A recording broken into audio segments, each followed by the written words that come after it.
Kevin Issa, on parle de plus en plus de vous ce soir sur les réseaux sociaux, TikTok, et depuis un certain temps, vous êtes sur le point de devenir un politicien. Bonsoir Kevin. Bonsoir M. Gaëtan.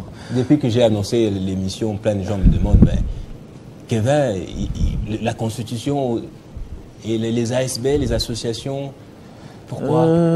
Non, je pense que je ne suis pas encore dans la politique. Je pense oui, mais que je suis petit à petit. Bon, les gens de la politique viennent souvent vous chercher, c'est ça? Bon, compte tenu de votre influence sur les réseaux. Hein. Par exemple, si je vois que je peux arriver à faire la politique, je vais essayer de le faire. Pourquoi mais pas? je ne suis pas encore politicien. Pourquoi?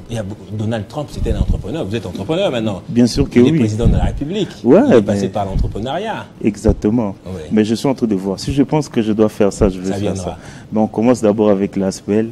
Petit à petit, on va voir. De cette ASBL dont on va parler, vous êtes coordonnateur d'une ASBL qui va voir le jour bientôt, mais qui déjà, dont on parle de plus en plus. L'ASBL se nomme Nouvel État d'Esprit. Exactement. Alors, en dehors de ça, vous avez participé à la journée de la jeunesse congolaise très récemment et vous avez appelé les jeunes à pouvoir s'intéresser à ce débat sur le changement de la Constitution. Commençons d'abord par l'ASBL, Nouvel État d'Esprit. Qu'est-ce que ça veut dire, Nouvel État d'Esprit? En fait, Nouvel État d'Esprit, c'est notre ASBL. En tout cas, je me suis dit, j'ai dit, en tout cas, je ne vais plus rester là à regarder comment les choses se font. Je me suis dit, je dois m'impliquer. Vous êtes acteur maintenant aussi, du changement. Oui, je dois m'impliquer tant que jeune. Je dois m'impliquer, quand même donner des idées, proposer des idées aux gens qui sont en train de nous diriger. S'ils peuvent nous entendre, en tout cas, ça sera bien parce que la jeunesse, je trouve que la jeunesse, on nous a un peu mis de côté. Ouais. Bien sûr que le président exploité. Oui, aujourd'hui, le président de la République, il dit la jeunesse, nous sommes son espoir. Donc cette jeunesse-là, aujourd'hui, s'élève avec la nouvelle état d'esprit. On est prêt. Alors, quand la jeunesse s'élève avec un nouvel état d'esprit, quel état d'esprit? Des rébellions? Non, de dire que voilà, nous aussi nous réfléchissons, nous sommes capables de faire quelque chose. C'est quoi cet état d'esprit? Exactement. C'est cette jeunesse-là qui ramène des propositions. C'est cette jeunesse-là qui ne va plus rester là, calme, à observer comment les choses se font. Ça sera maintenant une nouvelle jeunesse qui va parler, qui va s'exprimer, qui va proposer aux gens qui dirigent les pays. Voilà, on est la jeunesse. Nous voulons que les choses se passent comme ça, nous voulons ça, nous voulons ça. Voilà pourquoi on s'était dit, voilà, on va créer notre ASBL, un nouvel état d'esprit. Et voilà, on aura des propositions. L'idée est venue d'où? Est-ce qu'il y a eu un élément déclencheur ou vous l'avez caressé depuis de tout le temps? Bon, en tant que jeune, je me suis décidé de ne plus observer. Je me suis décidé de participer au développement du pays. Voilà pourquoi je me suis dit que j'ai créé cette ASBL. Avec ça, on va faire des actions. Je pense que les actions qu'on va faire, ça va tiquer les gens qui nous dirigent. Alors, et ils vont nous écouter. Vous les placez où, cette ASBL? C'est une ASBL qui va être un mouvement citoyen, c'est des ASBL qui va pouvoir accompagner les jeunes dans la formation, dans la prise de conscience. C'est une ASBL qui sera proche des politiques. C'est une ASBL pour les débats sur le changement de la Constitution, parce que le moment est un peu suspicieux. Bon, je n'ai pas compris comment nous sommes arrivés là, mais c'est le moment. Un hasard, simplement. Un hasard, par exemple. Ouais. Donc, c'est parmi aussi les éléments qui dérangent les pays en ces moments. Mais je pense que les gens doivent écouter ce que le président est en train de dire. Le président, c'est le garant de la nation. S'il pense qu'il doit réviser ou changer la Constitution, on doit l'écouter. Il est dit, mais il faut réfléchir aussi sur ça quand même. Par exemple, le nouvel état d'esprit veut que l'on réfléchisse. Exactement. Qu'on n'accepte pas tout ce qu'on peut, proposer par qui que ce soit. Voilà pourquoi j'ai dit hier à ce dialogue, j'ai dit, je pense que le président doit ajouter la jeunesse dans cette commission qui va travailler avec lui. Parce que la jeunesse, c'est l'espoir de demain. Vous voyez? Bon, alors, écoutez, Kevin Issa, En tant qu'entrepreneur, vous voyagez beaucoup, hein? Exactement. On vous voit souvent à Dubaï. Oui, oui. Est-ce que vous pensez que la jeunesse congolaise, que ce soit celle d'ici et celle d'ailleurs, ça veut dire celle de la diaspora que vous rencontrez, que ce soit dans les pays orientaux, que ce soit dans les pays occidentaux, est-ce que cette jeunesse est sensible à cette question du changement de la Constitution? Ça l'intéresse, ça, en fait. Est-ce qu'elle veut ça? En fait, bon, ça, je ne sais pas si la jeunesse est d'accord ou pas, mais je pense que la jeunesse doit adhérer à ça parce que nous voulons changer un peu cette classe politique. Et cette révision constitutionnelle ou changement, ça peut aider la jeunesse. Ouais. Et je demande à la jeunesse... Il faudra donc mettre peut-être des articles qui vont dans le sens des intérêts de la jeunesse. Par exemple. Mais quoi? Qu'est-ce que vous avez à proposer, vous? Par exemple, moi, je suis trop de la diaspora. Je peux dire, je défends la diaspora. Par exemple, l'article qui dit... nationalité? Des doubles nationalités. Ça va. Vous en voulez? Oui, ça va aider. Ça va aider cette diaspora qui vient à chaque fois. Tu es congolais. Malgré que tu changes de nationalité, tu dois avoir un visa pour venir dans ton pays d'origine. Compliqué. C'est compliqué. Par exemple, ça. Il n'y a pas que ça. Il y a des articles qui... J'ai trouvé à beaucoup de pièges dans cette constitution. Je pense qu'on doit réviser ça. Moi, c'est mon avis. Et je pense que le président de la République, c'est le garant de la nation. Je ne cesse pas de le répéter. S'il pense qu'il doit réviser ou changer ça... On risque de vous étiqueter pro-Tshisekedi, non, non, même pas. Parce que vous pensez qu'on ne peut pas critiquer les propos du chef de l'État? J'ai créé une ASBEL. Nous soutenons le président de la République, l'institution président de la République. Je ne soutiens pas l'union sacrée ou ses proches, non. Je soutiens l'institution président de la République. Nous voulons un changement. Je pense que si cette révision ou ce changement peut apporter quelque chose pour la jeunesse, je pense que le président doit le faire. Alors, vous êtes quelqu'un de très connu sur les réseaux. Exactement. Quand j'ai annoncé cette émission, j'ai reçu beaucoup de réactions, de deux sens. Hein. Alors, vous, quels sont les retours que vous avez des gens qui vous suivent sur les réseaux? Sont-ils encouragés par vous? Sont-ils favorables à votre initiative aussi de soutenir Tshisekedi? Aujourd'hui, j'avais réunion avec le membre de l'ASBEL. On avait réunion. En tout cas, je sens que cette jeunesse me donne une responsabilité qui est très forte. Il me demande, Monsieur Kevin, on a eu des gens ici, ils sont arrivés, ils nous ont dit, voilà, je vais faire ça pour vous, je vais faire ça pour vous. Après, ils sont partis. Moi, je les ai dit, moi, je ne suis pas un leader, mais je travaille avec vous tous. Ensemble, on va faire la force et on va essayer quand même de changer les choses. Bien que vous êtes modeste en disant que vous n'êtes pas leader, mais les gens vous suivent en tant que leader. Non, moi, déjà, dans mon aspect, je ne suis même pas président, je suis coordonnateur national. Il y aura un président qui va arriver. Ah oui. Moi, je n'ai pas... en tout cas, j'aime... Vous voulez rester dans l'ombre? Exactement, oui. C'est important. En tout cas, c'est très important. Alors, comment ça va se passer au sein de cette ASBEL? Et pour des jeunes qui nous suivent, qui seraient peut-être intéressés, qui voudront savoir de quoi il sera question, de quoi parleront-on, qu'est-ce que vous leur dites? En tout cas, je demande à la jeunesse congolaise de venir le 8 décembre à IMCA. C'est pas pour Pourquoi IMCA? Oui, j'ai choisi IMCA parce que c'est parmi les endroits historiques de notre pays. Et j'ai dit, je pense que je dois commencer là. Et j'ai tellement envie de rencontrer ces peuples-là, ces petits peuples. Je me suis dit, en tout cas, je dois mettre ça à IMCA. C'est victoire, c'est praticable pour tout le monde. Et j'espère que ça va très bien se passer. Alors, voilà. La sortie officielle prévue pour ce 8 décembre, ce dimanche, elle est ouverte à tout le monde. À tout le monde. Et j'ai fait appel à toutes les structures. ASBEL, structure de la jeunesse, j'ai fait appel à tout le monde.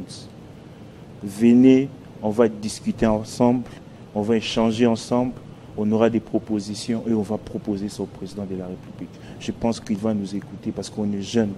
C'est nous l'espoir de demain.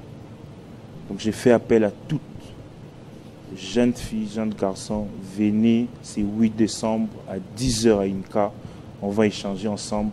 Je pense que c'est notre dernière chance. Venez beaucoup, vous ne serez pas déçus.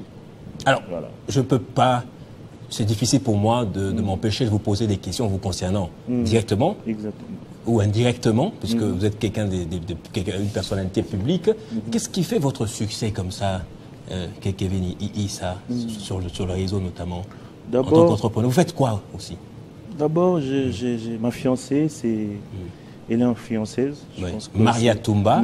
Vous êtes la fiancée de Maria Toumba. Oui, parce je pense que c'est l'influenceuse numéro 1 du pays. Elle est connue presque partout. C'est pas un poids pour vous d'avoir une fiancée influenceuse comme ça? Non. Ça sert votre relation? Bon, en tout cas, c'est une femme. Hein. Elle est influenceuse là où elle part, mais quand elle rentre à la maison, c'est vous l'influenceur. Oui. Voilà, c'est comme ça. Oui, en tout cas, ça joue aussi un rôle. C'est grâce à elle aussi, je suis encore beaucoup plus connu chez les gens. Et voilà, on avance avec. Et en retour aussi, vous êtes quelqu'un de politique maintenant, pratiquement. Mais elle a été agressée en Chine. En dehors de ça, elle avait fait l'objet aussi d'une arrestation arbitraire, mais brutale aussi à Kinshasa. Oui. Ce cumul de forfaits qui lui arrivent comme ça, des choses, je vais dire, malheureuses qui lui arrivent, ça vous fait quoi? Et pourquoi d'abord elle était agressée en Chine? Bon, en fait, elle était en Chine, comme tout le monde, elle achetait les histoires. Je ne sais pas, il y a une dame, je pense qu'elle est fan, elle filmait quelqu'un sans son consentement. Et quand Maria l'a remarqué, elle a dit, mais madame, pourquoi vous me filmez comme ça? Et la dame ne voulait pas effacer la vidéo.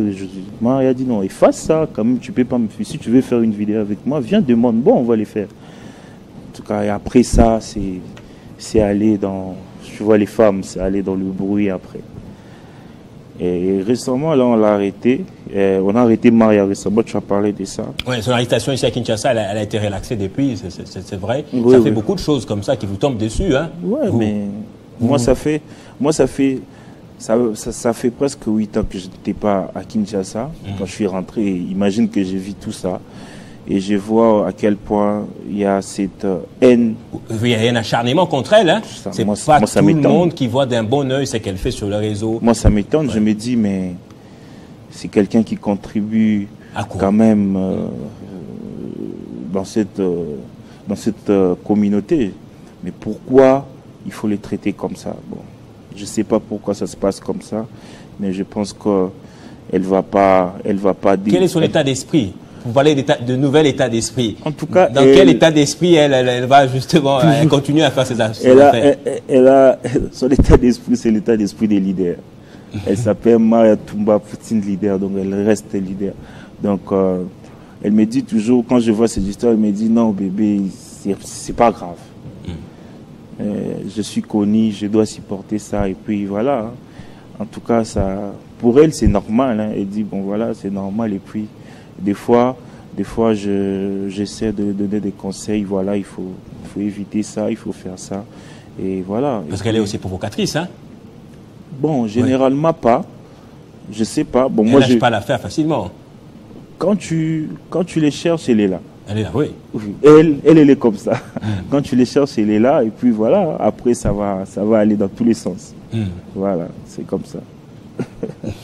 Voilà, on est avec Kevin Issa. Qui est coordonnateur de l'ASBL Nouvel État d'Esprit. On a parlé de son ASBL et je vous avais demandé qu'est-ce qui fait votre succès en tant qu'entrepreneur?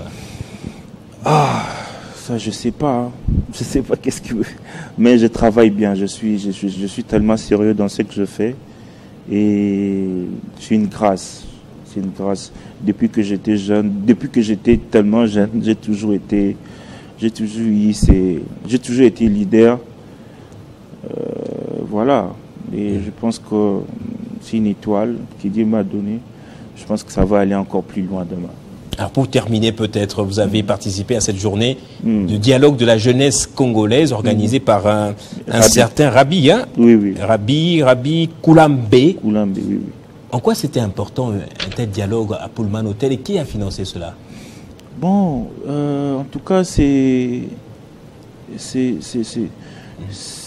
a été financé par M. Rabi, en tout cas, lui-même. En tout cas, je vous dis, c'est très important ce dialogue. En tout cas, c'était important. C'était important et moi, je pense que ça m'a donné tellement beaucoup de détails pour les 8.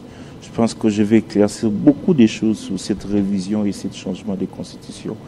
Par rapport à ce que j'ai écouté à ce dialogue, en tout cas, je pense que la jeunesse, on doit s'unir en fait.